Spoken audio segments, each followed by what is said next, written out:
नमस्कार, मैं हूं प्रियंका संभव और हाजिर है हम टैक्स गुरु के साथ आपका टैक्स बचाने के लिए। वैसे हम केवल आपका टैक्स ही नहीं बचाते बल्कि आपको सही तरीके से टैक्स भरना भी बताते हैं और ये भी बताते हैं कि कौन सा वो टैक्स है जो आप पर एप्लीकेबल है। वैसे इनकम टैक्स हम भले ही हर साल देते हो, लेकिन इतने सारे सेक्शन हैं, इतने सारे कायदे कानून हैं, इतने सारे नियम हैं कि कभी कभी कोई गलती हो जाती है और आपको इसी गलती से बचाने की कोशिश रहती है हमारी। हर हफ्ते हम लेकर आते हैं टैक्स से जुड़ी हर तरह की सलाह आप तक, और इसमें हमारी मदद करते हैं हमारे टैक्स एक्सपर्ट और आपके टैक्स गुरु जी, हाँ, सुभाष लखोटिया जी।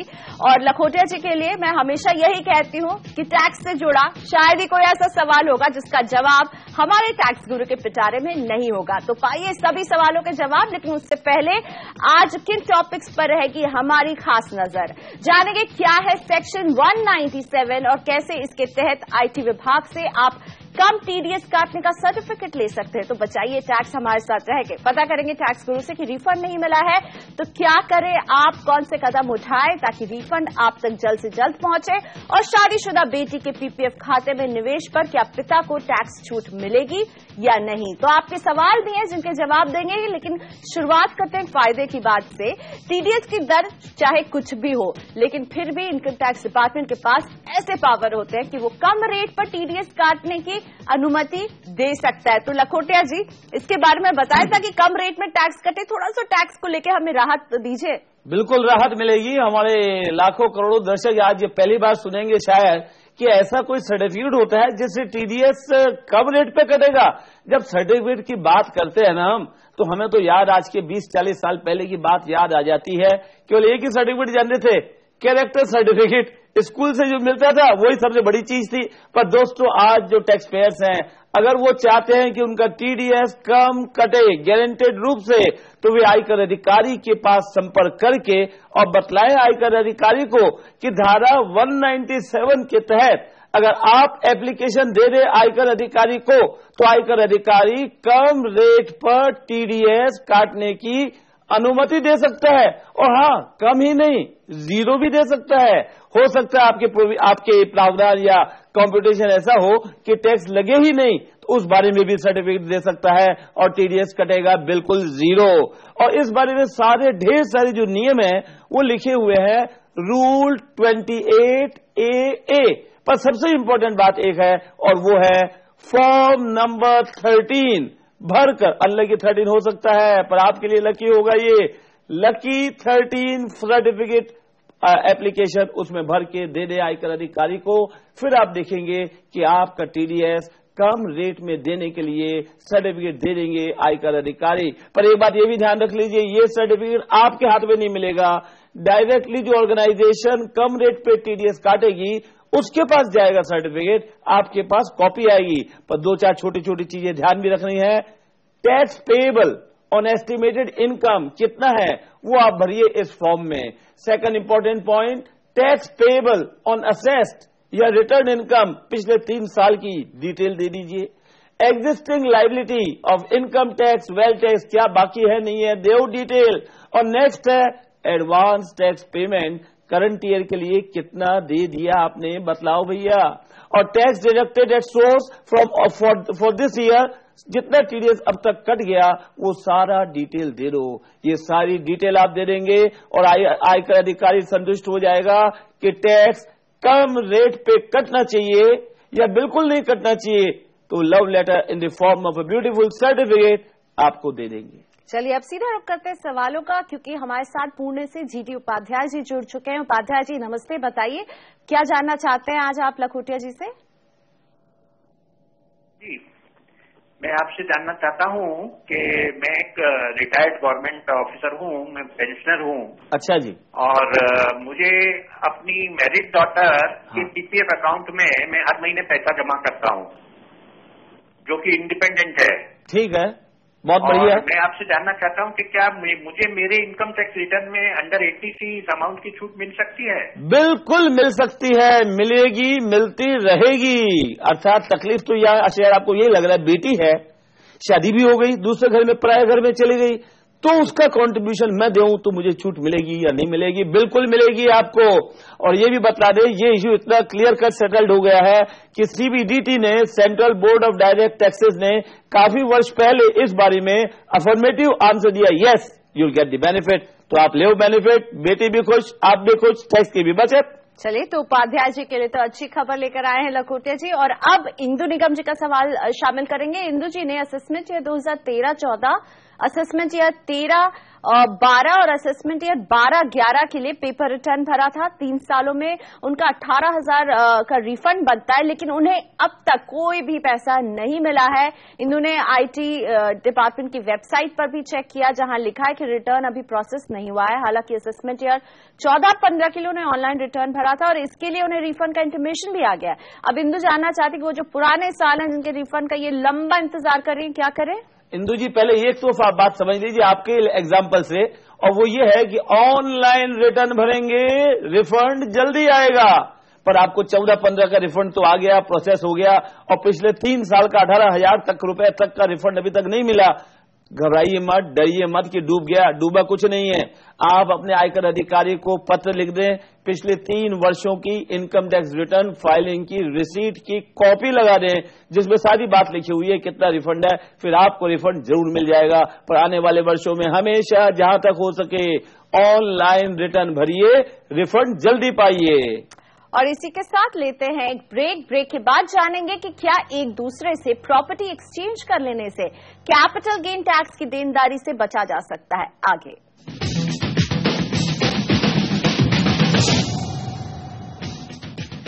Welcome back. आप देख रहे हैं टैक्स गुरु, जहां टैक्स से जुड़े आपके सभी सवालों का जवाब मिलता है। और आज बात करने वाले हम एक्सचेंज की। जी नहीं, हम टैक्स एक्सचेंज की बात नहीं कर रहे, हम बात कर रहे हैं प्रॉपर्टी एक्सचेंज की। और इससे मेरा मतलब है टैक्स गुरु कि अगर 2 लोग आपसी सहमति से, मैं और आप मुझे अपना घर दे दें, मैं आपको अपना एक कोई फ्लैट दे दूं, या किसी भी तरह की प्रॉपर्टी हम दोनों, एक मिनट, मैं फ्लैट नहीं लूंगा, घर के बदले घर लूंगा ना। अच्छा सा, चलिए आपको मैं घर ही दे दूंगी। कोशिश करूंगी कि मेरे पास भी इतने पैसे हो कि मैं आपको घर दे सकूं, आपका घर मैं ले लूंगी लखोटिया जी। लेकिन अगर हम आपसी सहमति से प्रॉपर्टी एक्सचेंज करते हैं तो इसमें कैपिटल गेन की देनदारी तो नहीं बनेगी?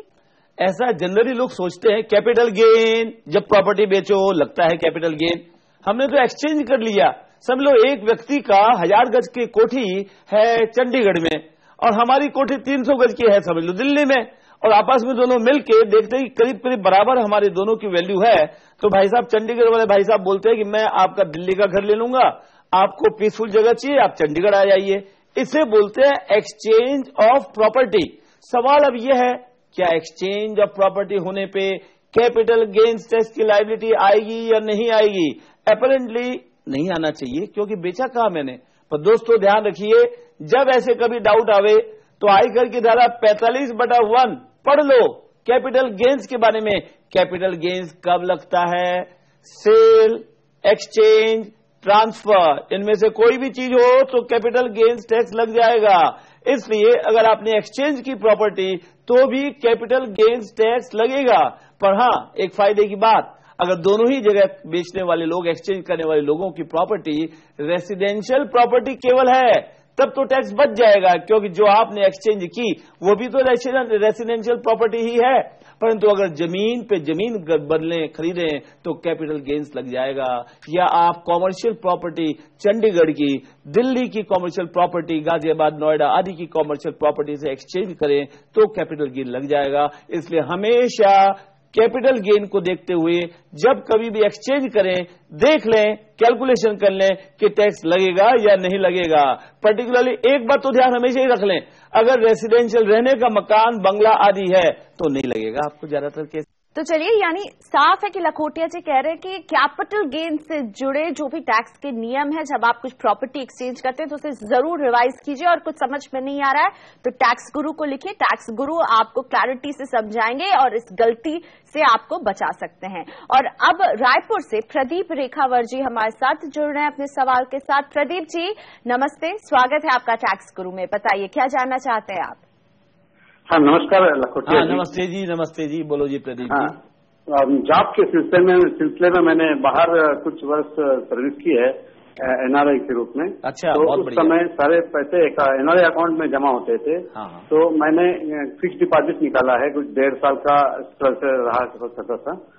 तो अभी वापस इंडिया आ गया हूँ। तो अभी उस फिक्स डिपॉजिट को मैं ब्रेक करूँ या फिर किस तरह से उसको ट्रीट करूँ, क्योंकि 1 साल से पहले ब्रेक करने से बैंक इंटरेस्ट नहीं देता है, और अगर तो इंटरेस्ट आता है तो उसके इनकम टैक्स में क्या इम्प्लीकेशन होगा? अब देखिए, आप जब तक NRI थे तब तक आपकी जो भी NRI अकाउंट से या NRI FDR से जो भी ब्याज की कमाई होती थी पूर्णतया कर मुक्त होती थी। अब आ गए आप पूरा भारत में, पैसे भी लेके आ गए, ये तो खुशी की बात है, बधाई आपको। हम लोग खुश हैं कि आप पैसे भारत में लेके आए हैं। परंतु ये ध्यान रखिएगा, जब NRI की जगह आप नॉर्मल रेसिडेंट इन इंडिया हो गए तो आप NRI वाली FDR नहीं रख सकते। आपको नॉर्मल FDR रखना पड़ेगा, और नॉर्मल FDR पे जो ब्याज की इनकम होगी, ब्याज की, वो टैक्सेबल होगी अगर एग्जम्पशन लिमिट से ज्यादा है तो। और अब मंदसौर से राजेश शर्मा जी का सवाल लेंगे। राजेश जी के पास एक घर है जिसे बेचकर वो नया घर खरीदना चाहते हैं। पुराने मकान में उन्हें 60 लाख रुपए के करीब मिलेंगे, जबकि नए मकान के लिए वो 70 लाख देने वाले हैं। ऐसे में राजेश समझना चाहते हैं कि उन्हें घर कितने दिन में खरीदना होगा, और क्या इस पर कुछ टैक्स भी इन्हें अदा करना होगा? लखोटिया जी, इनके सवाल का जवाब दूं उसके पर एक खुशी हो रही है मुझे ऐसे सवाल पूछने की वजह से। ये लग रहा है देश में चमक वास्तव में आ रही है। ये बेच रहे हैं अपना पुराना मकान 60 लाख में और नया मकान खरीद रहे हैं 70 लाख रुपए में। बहुत फायदे की बात। और चिंतित ये हो रहे हैं कि क्या टैक्स ज्यादा लगेगा, ज्यादा खरीदूं तो। पहले तो ये समझ लो भैया, जितना कैपिटल गेन अमाउंट है आपका उतना मिनिमम लगाना है मकान के लिए, नए मकान के लिए। पर आप उससे ज्यादा लगा रहे हैं, सेल प्राइस से भी ज्यादा लगा रहे हैं, तो आपको चिंता की कोई बात नहीं, कोई टैक्स का एक्स्ट्रा बर्डन नहीं होगा आपके ऊपर। और खरीदना होगा रेडीमेड मकान, अपार्टमेंट, फ्लैट आदि खरीदेंगे तो जिस दिन बेचा उसके 2 साल के अंदर अंदर। और आपकी इच्छा कि मैं अपना टेस्ट से मकान बनाऊं, तो ध्यान रखना, जमीन खरीद लो फिर अपना मकान अपना बनाओ, पर उसके न समय सीमा है 3 साल की। बढ़ते हैं उदय कुलकर्णी के सवाल की तरफ। कुलकर्णी जी NRI हैं, अपनी चाची के नाम से 7 लाख की फिक्स डिपॉजिट करना चाहते हैं।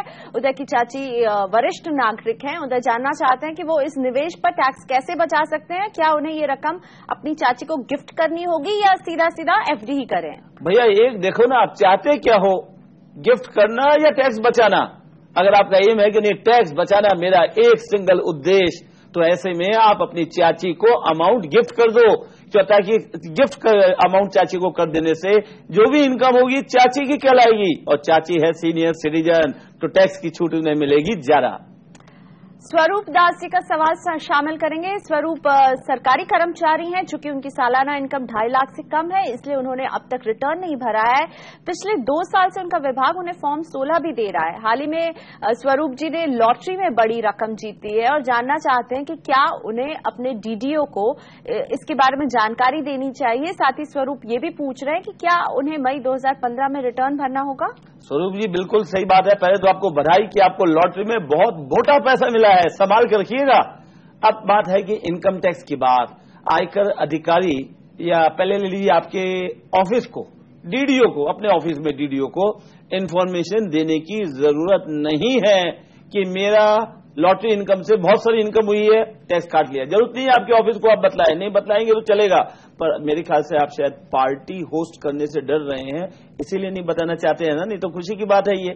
खैर, अब आप रिटर्न भरेंगे, उसमें अपनी सैलरी इनकम जो एग्जम्प्टेड है उससे दिखलाएंगे और साथ ही साथ लॉटरी की इनकम भी दिखलाएंगे। उसमें TDS ऑलरेडी कट गया हुआ है, तो अच्छी बात है और पुनः आपको बधाई। इसी के साथ लेते हैं एक छोटा सा ब्रेक के बाद सुलझाएंगे एक दर्शक की उलझन की HUF बनाने और अपनी तनख्वाह के पैसे HUF खाते में ट्रांसफर करने पर किस तरह की टैक्स लायबिलिटी उन पर बनेगी।